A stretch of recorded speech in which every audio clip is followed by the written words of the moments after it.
Thank you.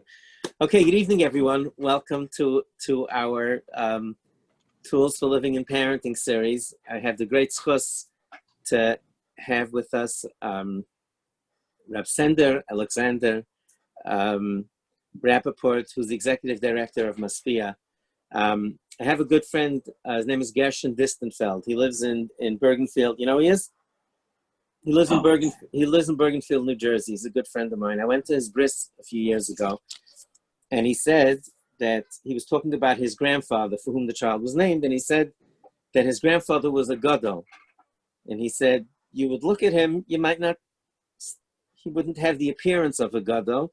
So he says that his interpretation that it says Vayidal by Moshe Rabbeinu, it says Vayidal, he became great, he grew up.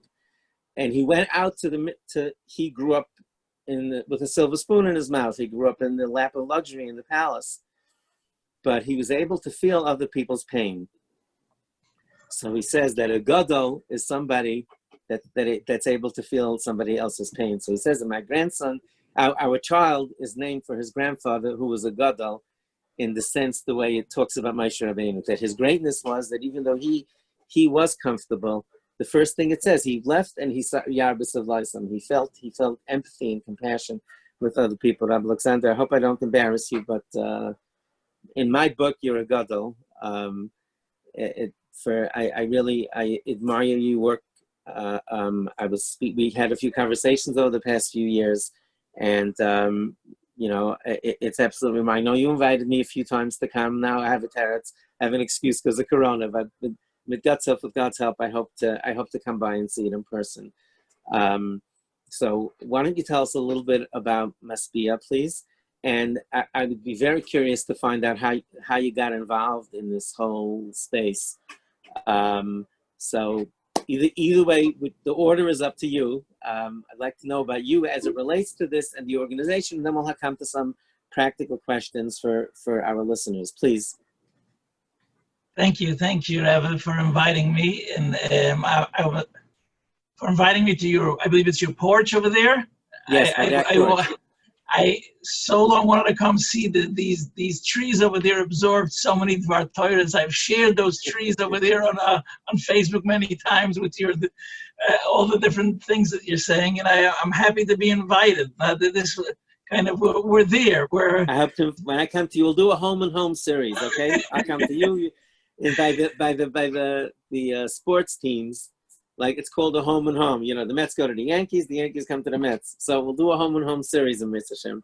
Okay. So go ahead, Alexander. Let me hear. So yes, Masbia was started 15 years ago.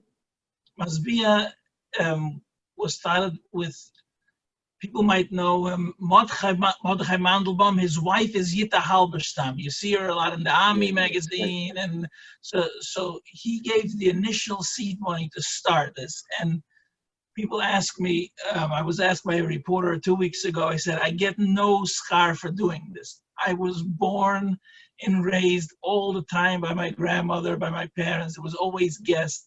There wasn't a single Shabbos that there was no guests. There was no such a thing. And I mean, in the Shabbosim that were the most complicated, we had the most guests. Like Shabbos Hagudl, we had more guests, or Shabbos Nachmi, or Shabbos Chazan, or the hard when nobody's in town. So I was brought up, my grandmother told us a gazillion stories of how she fed people during the Holocaust in the concentration camps. And it comes back to me, like when I was hearing it, it was like so natural to me, like she stole beets from the SS and went through the piles of the dead to free anybody alive, and she pushed in beets in people's mouths. So it comes very natural to me, I must say.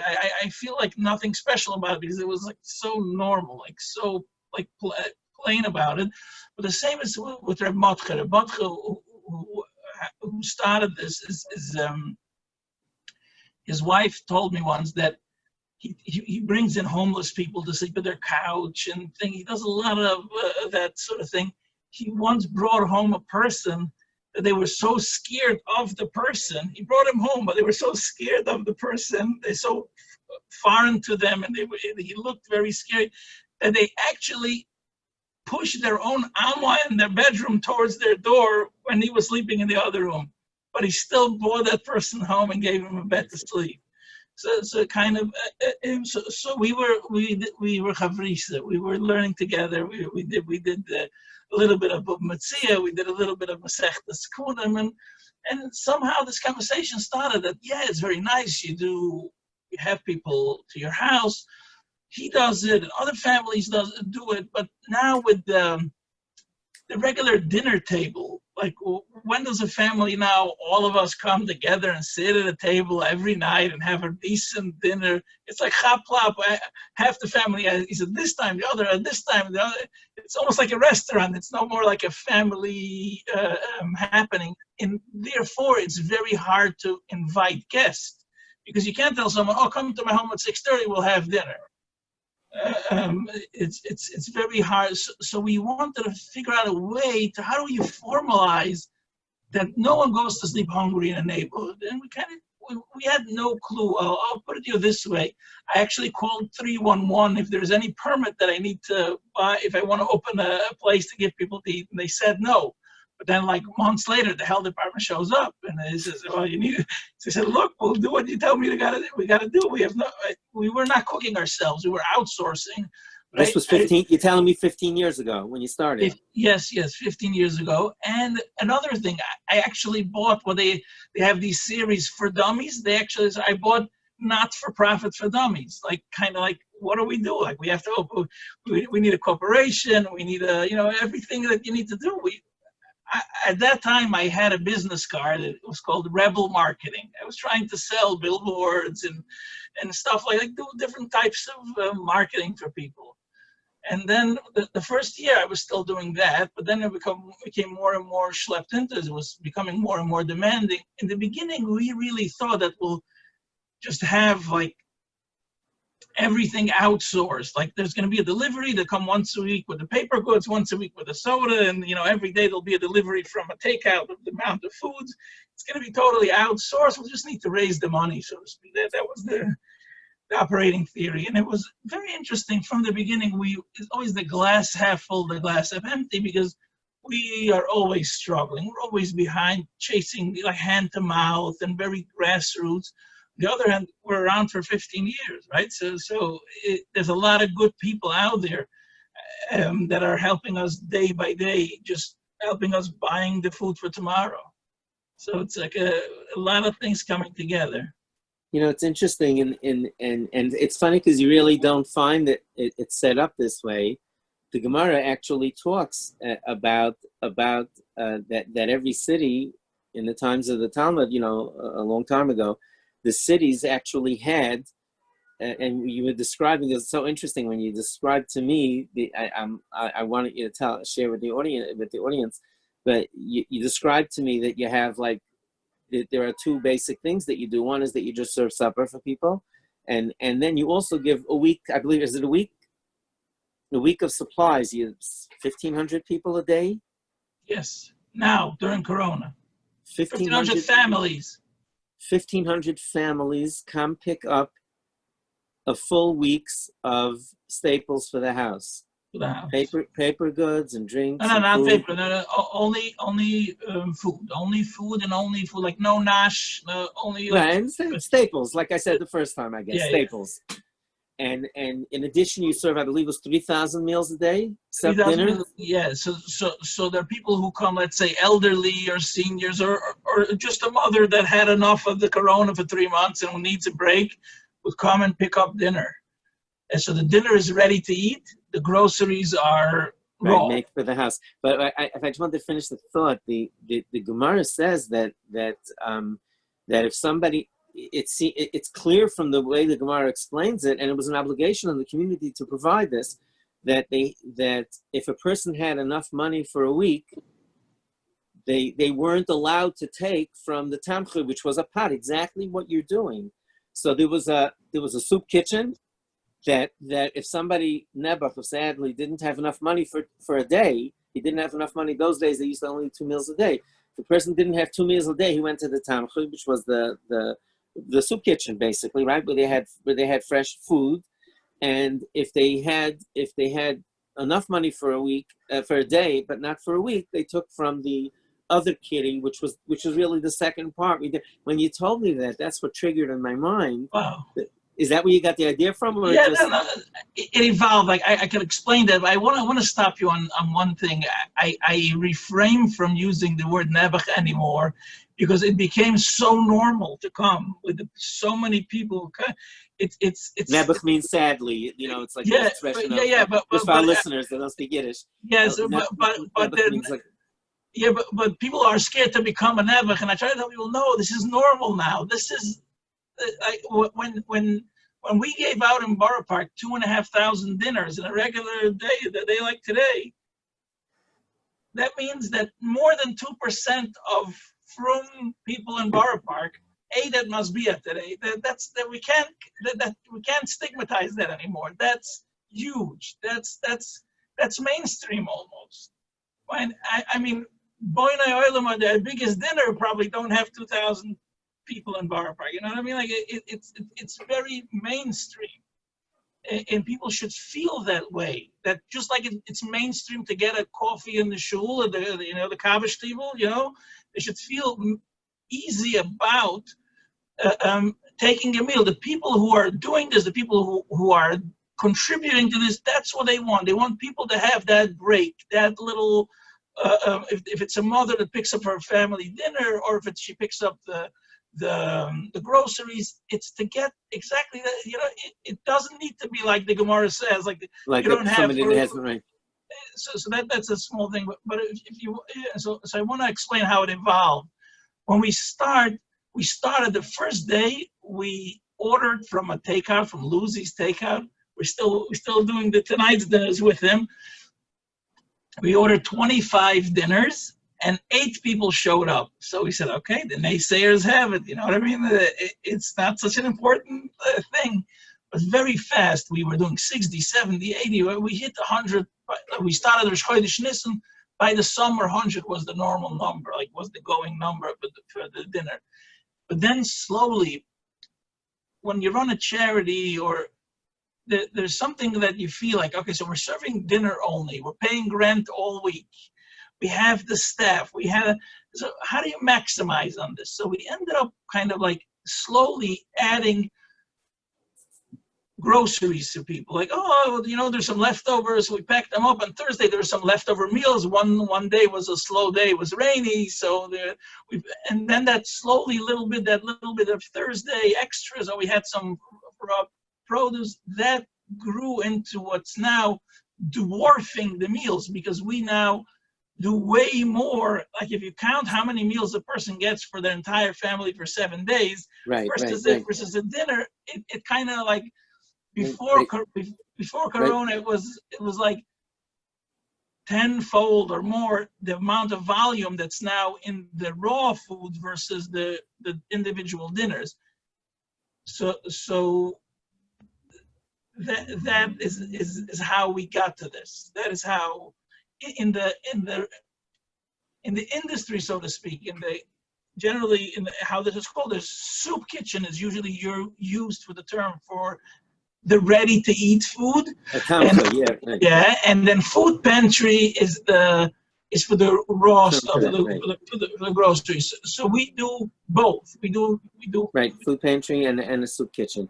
I what you said, it's very interesting, because as part of the series, the idea behind the series is to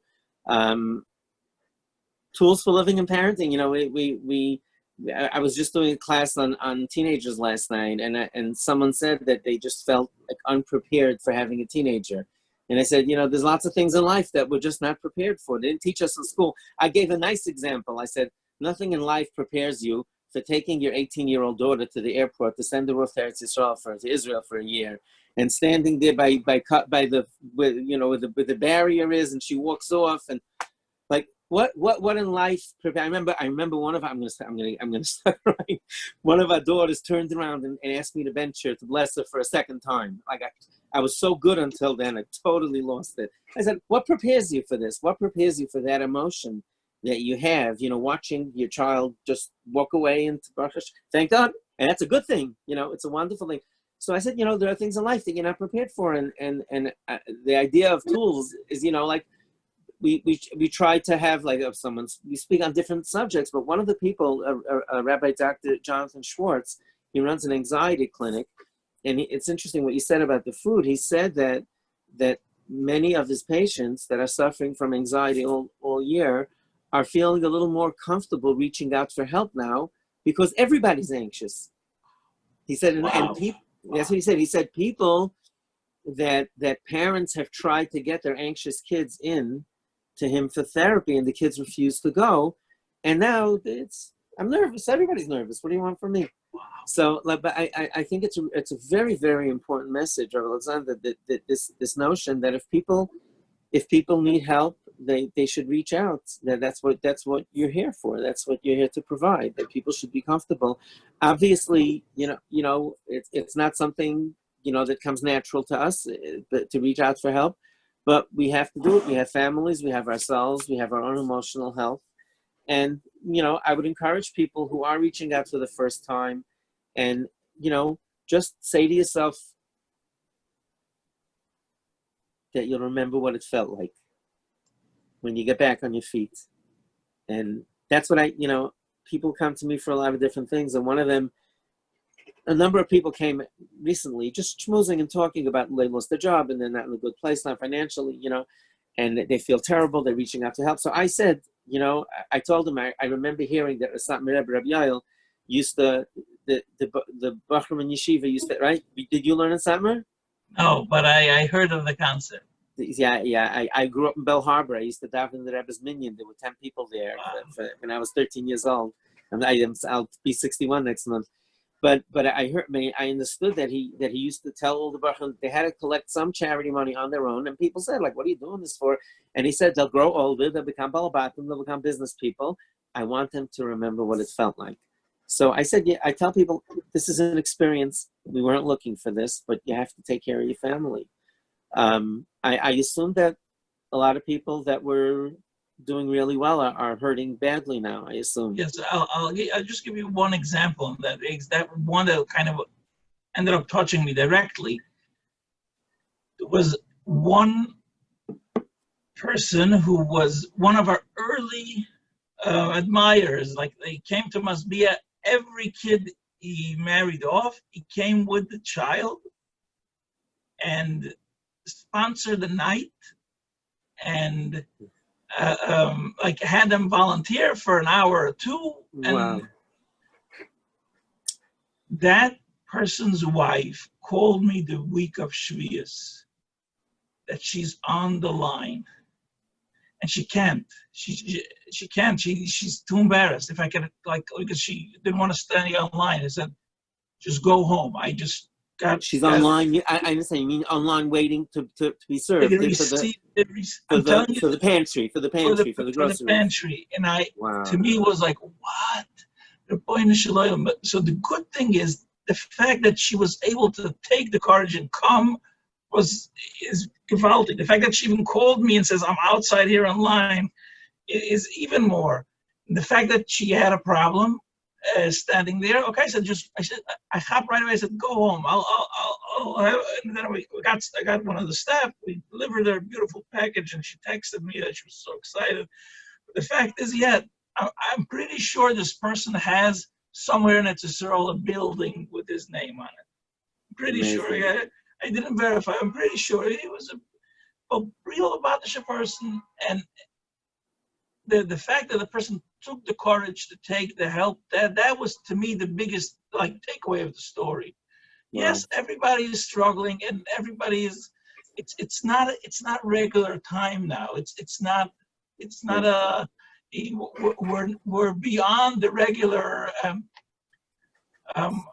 We see it a lot when people wait online. You probably have better examples of this, but people wait online and then they see a person on a wheelchair and everybody lets them through, or an old person. So what is it? What is the people feel that, okay, we fight each other, we compete with each other, but we're not competing with this one, right?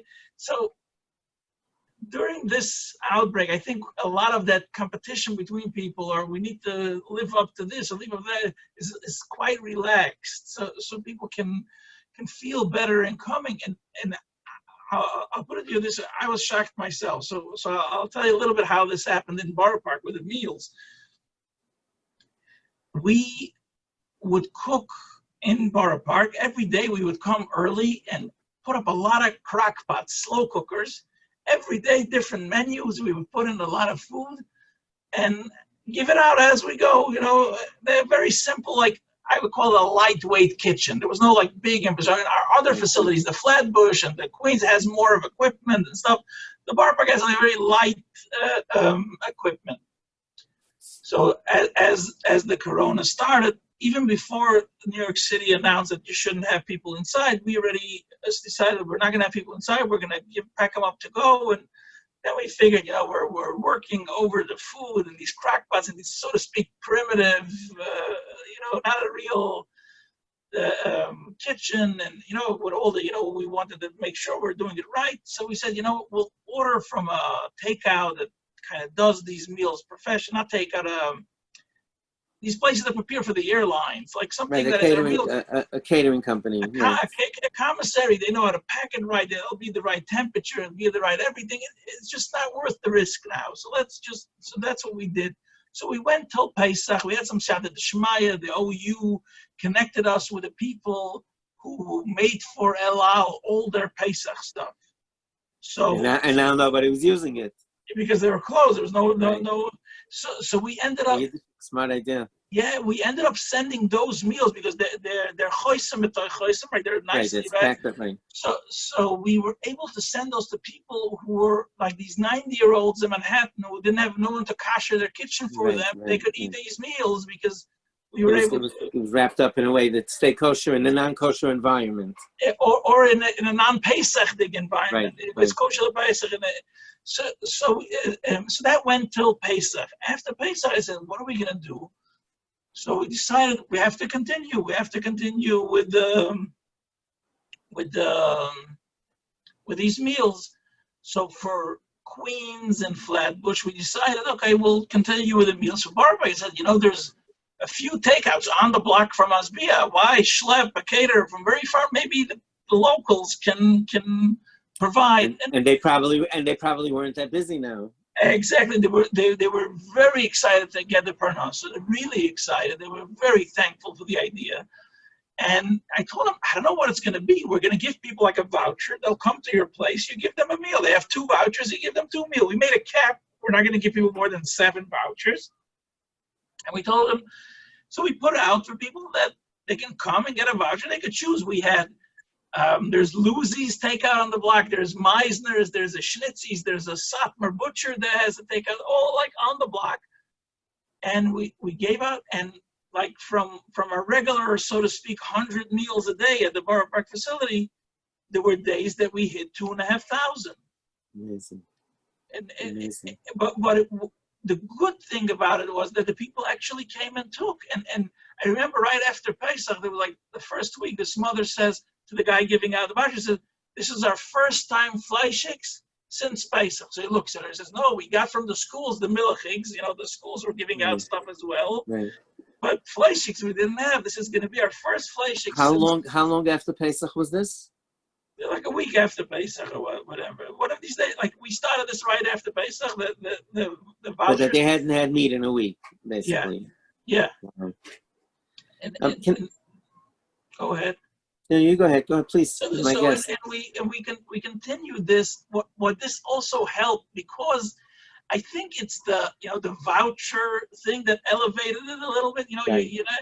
And it's more covered. It's more respectful. They can just go in. Nobody knows where they got anything from. Yeah. So it became easier, and then we got everybody to sign up. So the way we have it, and this is one of the things I should mention here, and mention again and again, is in the beginning we had these huge lines. I mean, going like from 54th Street to 55th Street, from 55th Street till 12th Avenue, like wrapping around just waiting for food. Waiting for food. And there were from people, not from people, all kinds, you know what I mean? Asian, Hispanic, everything. And we we just felt that it was just such a like it's an upkiminish number one. Like if you stand so many hours, it's just Right, like right. that. It's so difficult, sure. Yeah, and then it's like it's just the dignity of the person. Like what can we do? What can we do? And we were using an app called Plentiful to like do the basic intake. We ask very little questions. We ask people their cell phone, their name, and their family size. Like very like just minimal, so we have a little idea of what's going on, how many people we serve. Right. And this app actually had an appointment system where people can text message to the app, and it's like a robot giving you multiple choice back and forth. Do you want to come Sunday? Do you want to go Monday? Do you want to go kind of, and in order to eliminate. So that lowered the lines, I assume. So in order to eliminate the lines, and again, think of a line that had social distancing, like 6 feet. It just went very far. And very like you didn't feel it's moving. Like it was very, very. Imagine a rain falling on that, and then it was very. And we were going like for 5-6 hours a day. So we came up with this. I'll share it here. We should say it again and again for people who are listening. So we have this app. If you text the word food to the word pantry, which is 7268879, 6 digits, 7268879, a robot starts corresponding with you and gets you an appointment. Wow. So we have these half-hour slots. We now do between 20 and 30 people per half hour. And it moves. They don't have to wait in the street like that. Yeah, exactly. You don't have to be there before the half hour. Even if you're right in the middle of the half hour, you're probably not going to be there more than a couple of minutes. And it's way better. It's still not perfect. You might arrive and there's like another 20 people there, give or take. But it's not 2.5 blocks. Exactly. And we're constantly adjusting it to what it is. So what we were able to do with the meals, that people had, we were introducing them also to the pantry. So some of the people who were comfortable with the meal was like a stepping thing to make them more comfortable. And then they were able to take a lot more food and take a week's worth of food. And we had one break. We almost everything we did was with tzedakah money. We raised a lot of charity money. We had from a very interesting thing happened. Always there's one thing in the news that triggers something. So one farmer upstate went and poured out all their milk. The milk, yeah, sure. And that made such a roishim on the political establishment that they made a program to buy up a lot of milk. The staples, right. And they were bringing it to pantries. And usually kosher is more expensive. Kosher never wins a bid. But when the whole tachlis is to save upstate farming, then everybody, if you were some fancy organic provider to some fancy restaurant, the government was buying your stuff regardless of the price because they wanted you to stay in business despite the restaurant being closed. So that made an opening for kosher, and we got, Baruch Hashem, over $150,000 worth of dairy milk, products. Dairy products right before Shvius. Wow, when Shvius is a holiday that we typically eat dairy more so than any other holiday. So the timing was perfect. You got the dairy stuff right before that. I saw you on some ads that were really nice. Where did those ads come from? Like at the beginning of Corona, like probably 2 months ago, I saw you speaking about people should. Did I not see? I thought I did. Maybe so there might be. So we did on the internet, on YouTube or whatever. We might have done some remarketing ads. So people who were at our website or something were able to see. We don't spend a lot on but we do spend on remarketing. So we try to keep the people who are engaged with us engaged.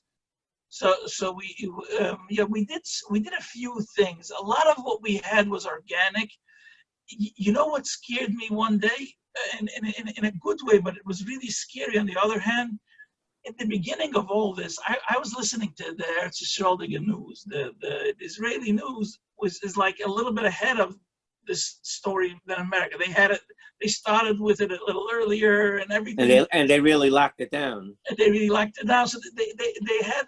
I mean, that.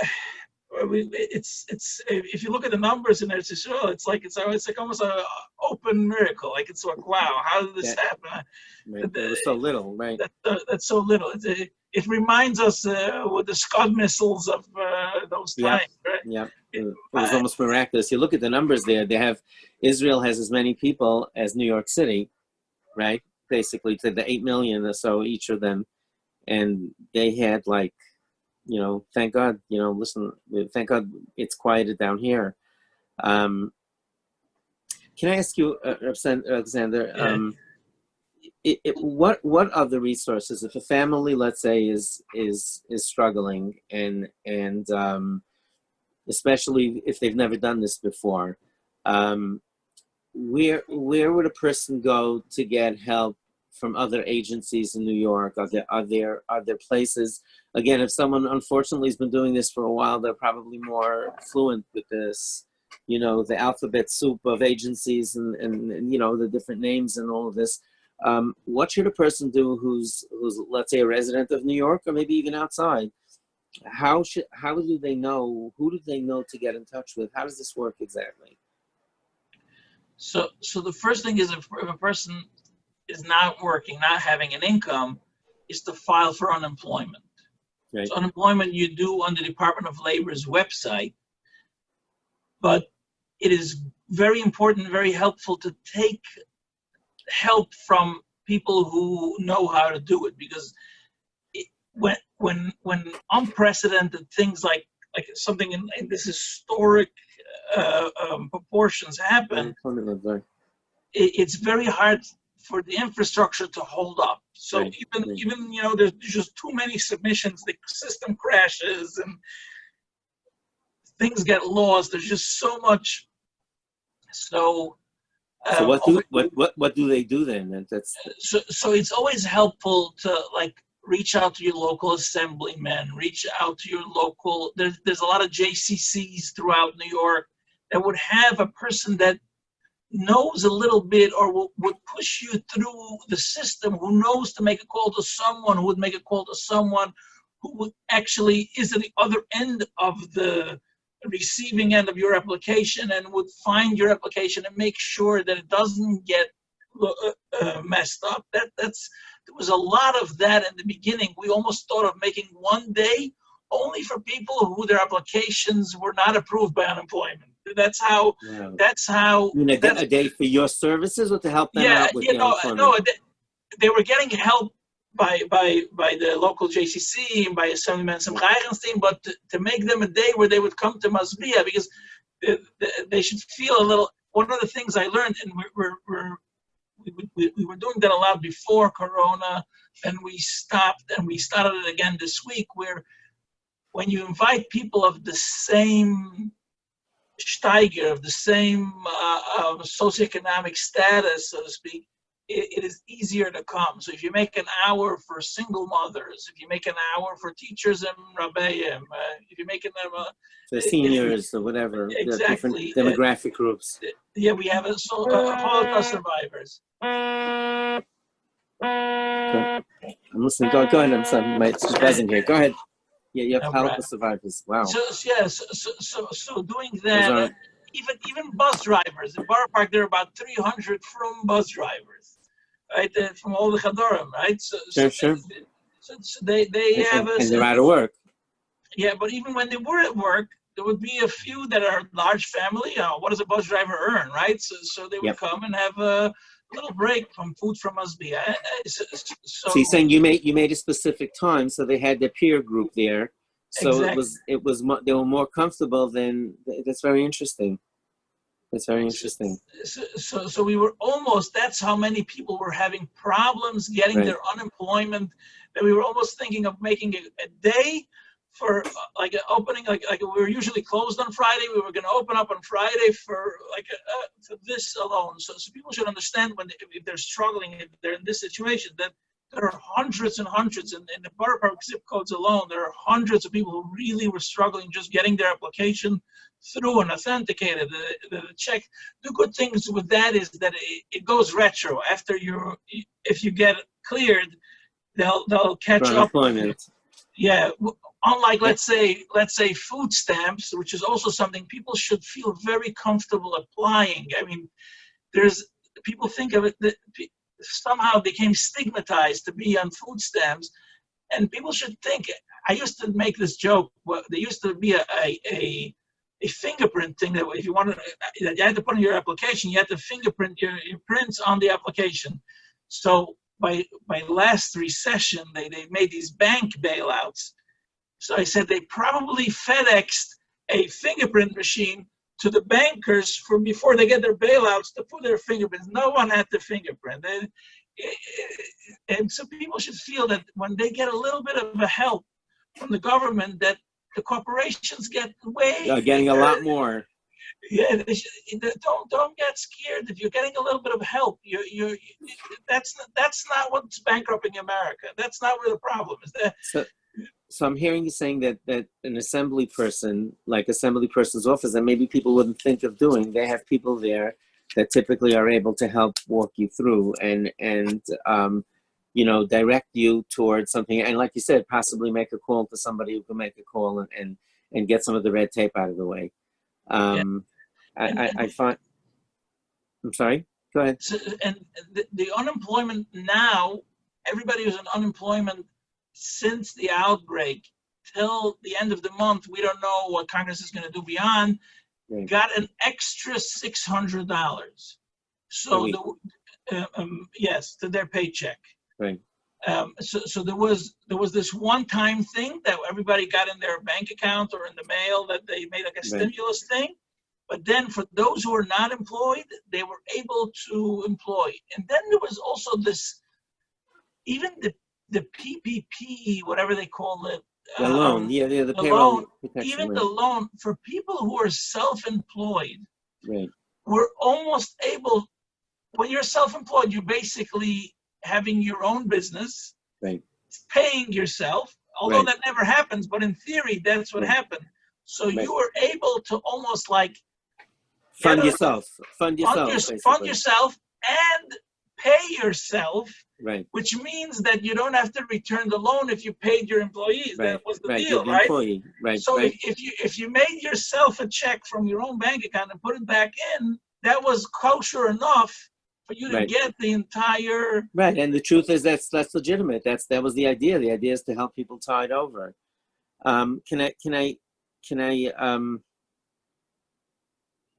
I'd like to flip it for a minute. Someone's listening to this and they'd like to, besides for their general charity donations and helping individuals, they'd like to do something maybe a little more creative or something that would be very meaningful. Obviously, they want to support your organization. What's your website, or what's the where would they go to make a donation? Masbia.org, masbia.org. Is very simple and always helpful. We're in the process of coming up with a very interesting campaign where we're going to crowdfund trailers of food. Like if you like, we want to buy a trailer of rice, 2 trailers of rice. So we have people who say, okay, here's the first $5,000, but a trailer is $25,000. So they help us get there. Crowdfund the rest. That's very interesting. And are there any things within your organization that like might that, in other words, aside from donating to your operating account, are there any things that you offer in terms of people who want to do something maybe a little bit more personalized? I know in our own yeshiva, taking from the thought of the Satmar Rebbe that I mentioned before, that he asked, I was in Manal Yeshiva for 22 years. Every year we had a charity project for the kids, where the kids raised money for something. It originally started on Purim because I didn't want Mishloach Manos, the gifts that they give people on Purim, the food gifts that we give to each other. Like I didn't have anything to do with 40 pineapples, so I sent a note to the parents I had a bucket. I would get dressed up and sit outside on the driveway. And the kids, I told the kids, I don't care if you put in 5 cents, something of your own. Parents would typically write a check. But every year I tried to do it in a way that the kids knew what it was going to. So it wasn't like just that it went to the charity box, which is wonderful. But like we did a different thing. We made a lending library of those days. I think it was CDs or maybe even tapes for in the local hospital for kids. And we donated gifts to Gilo in Israel when the first Intifada started. But I remember one of the things I did that was very memorable is we bought cake for all the Tomchei Shabbos families in Monsey. So it was really meaningful. It was very meaningful to the kids. So I actually made a lottery in each class that one kid as a class representative went to put the stuff in the boxes. And then they reported back to the class what they saw. And I got one of the parents to donate. We had a cake party that day, the next day. Everybody got the same cake that they did. But it was something that was just extremely meaningful. So I'm saying, do you have anything that you could, if someone was a donor and they wanted to, you said before specifically, I was listening, that you only provide staples. Would you be willing, and if someone would call you and say, I'd like to give something special, could I buy candy for the children or? So we have, there's two things. We have Amazon wish list. We have like if you go to masbia.org/wish list, there's always like different things that we have that we need, different like pieces of equipment or whatever. So that's something like if people want to buy directly, it's like tangible, right? It's more tangible. Yeah. I again, people like that. Practically speaking, just I'll give it away. People end up paying taxes. We don't. People end up paying more because they're buying less. We don't. We buy in volume, but people still like it. There's a lot of people who just like the fact this is what I bought. This was delivered, right. And they like it. And I tested it. I called back people and say, I just want to hear from you. Why do you like this method? And that's what they said. It just feels so good. They're so comfortable with Amazon having their credit card number. It's just to just feel better about it. And right. And I'm telling you, I remember the times that we did things like this. It was very, very meaningful to the children that participated in it. So you'd work with somebody. If somebody called up and said, "I'd like to," if somebody sent you an email, we've done a lot of that. How would they reach you? So just info@masbia.org. I read all the emails. The info@masbia.org, and I'll say something else about doing things in person. We usually use about 1,000 hours of volunteers a week between the 3 locations. We do about 1,000 hours, but all of that vanished right when the outbreak started. People are afraid to come. Yes, and we didn't have our own staff, our office staff. We didn't know what should be open, should not be open. We ended up at some days, we're like a skeleton crew of 10 people between the office and all the 3 sites. Running your 3,000 meals.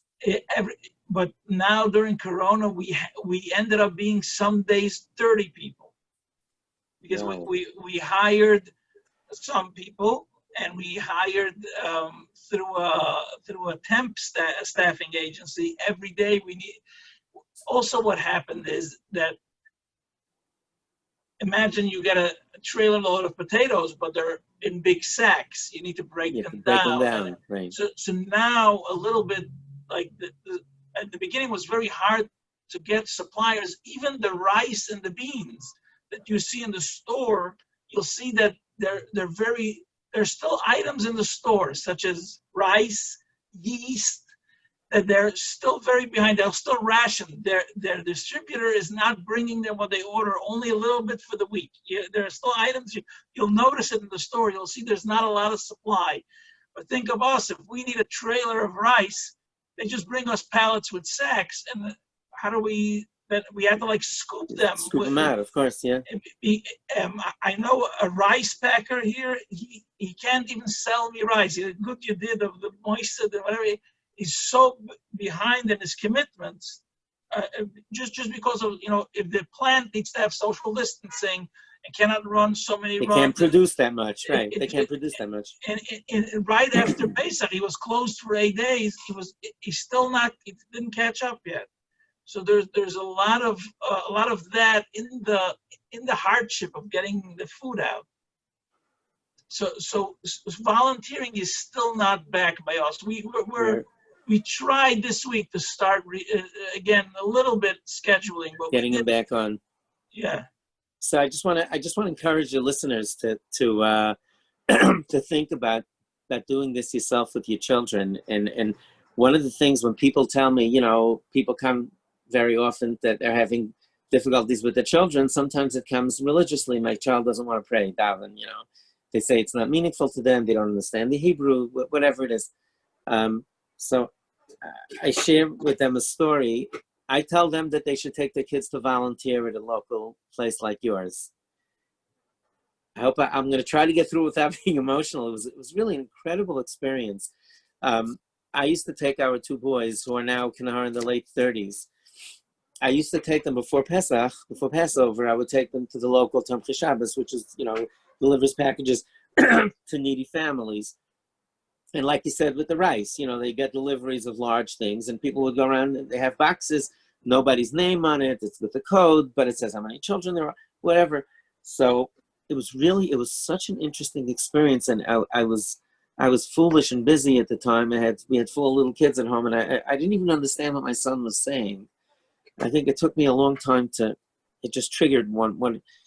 So what happened was, like, we would take them in the afternoon, and we would work for 3 hours or so, and usually mincha, they would start it like they would deliver the packages at night, so it was dark. Nobody saw who was getting what. So they would start, late afternoon, and then it would be ready because a lot of the stuff was frozen or refrigerated. So it just worked out that mincha, the afternoon prayer, was during our work time. So every year they would stop and say, okay, we'll stop for 10 minutes and praying. And we would pray for a few minutes and go back to work. And it wasn't really as good as a synagogue. It wasn't set up. It was a backyard minyan. It was a backyard prayer quorum. You got boxes all over the place. The forklift is parked there. There's carrots on the floor, and like you would not consider this the most, inspiring setting. I'll never forget it. Again, it didn't hit me at the time. So I walked the boys to the car, and our oldest, Baruch, he told me, he was probably 10, 11, 8, like that, before Bar Mitzvah. And he said, excuse me, he said, Tati, Dad, I davened, I prayed better now than on Yom Kippur. Wow. That's what he said. He said, I prayed better. Those were his words. And, yeah, okay, you're right. You put your seatbelt on. Like, I was exhausted. And like he said, I said, wow, that's really beautiful. And, whatever. Sometimes he just, flies over your head. And then I realized, we pray, Baruch Aleinu, Hashem Hazos, Hashem should bless us with a good year. What does that mean to an American kid who, thank God's got, who doesn't know what it means to hunger, to hustle around for beets, like you said, from your grandmother, right? To feed people. And I think I never asked him about it. I never discussed with him, even till today. Because I'm sure he probably forgot about it. And I was wondering, like, what triggered? I don't even know. I said, probably he's walking around there putting in, because I remember him asking me, you mean there are people who don't have candles? Because one day they'd give candles, So to all those out there who are trying to get your kids more prayerful and more spiritual and more to be better husbands and wives and mothers and fathers, take them to Masbia. Take them to a place where they're going to see firsthand, because I really think that in addition to giving, you're really taking, you're gaining a lot. And then I'm actually doing a talk in this teenage series. I'm doing a talk on spirituality, the whole, learning and davening and all of that. And these are one of the stories that I'm going to tell, because it was such a game changer for me, realizing what an impact exposing my Americans, Baruch Hashem, thank God, well-fed son, to how the other side lives. And these are people in our neighborhood, you know. He would say, where's it going to? You mean, Todd, there's people? Is it there? There's people like around here that don't have, you know, a thing, oil, you know, or so I think in addition to the holy work you're doing for that, which I'm going to come visit, God willing, I to the people out there, I really encourage you to think about doing something like this, because in addition to supporting the organization, bring your kids along. You write a check, it's beautiful. Bring in the check, let the kids see what's going on, and let them spend a few minutes. I think it would be very meaningful. And if it helps you, I'll be glad to write or share this in an ad or make a promo for you. I'm dead serious. Give me. I believe I can tell you my own experience, because we did. There's also another sad thing that's not happening now. I have people like stopping me on the street now, or coming in the middle of the week and asking. We used to do Shabbosim. We did a Seder 3 times at Masbia already. We didn't do one this year. Wow. So in the first 2 years, as we inaugurated this new concept, we had a Shabbos meal together, and it was more like with a lot of zmiras and I came with my family every week, Friday night and Shabbos morning, and I could tell you and I invited friends, what this doesn't do to you. It just the fact we came, we set the table, we helped people be comfortable, and yes, my kids were exposed to a lot of wild things, a lot of wild, not physically wild, but wild as kind of like mentally wild, but they were also able to help people. And here, you know, people come from all over the world, and all. Sure. What it does to people, and then there is. And look what you said. Look what your grandmother and your parents' experience did for you. So if we want to seed the next generation with Alexanders and people who are people like you who are going to go and care and help, that's probably, you know, the best way to do it. I wish you mazel, success, and bracha and blessing. I really look forward to coming and having a look and inviting you here to the porch on the way back. Thank you so much. You should continue your great work, and Hashem should give you mazel and bracha, success and blessing. Thank you so much, Alexander. Have a great night. And thank you for being a shliach tzibur for Klal Yisrael. And thank you for everything pleasure. you do. My pleasure. Thanks so much. Good night, everyone, folks. I hope you found this helpful and meaningful. Be well.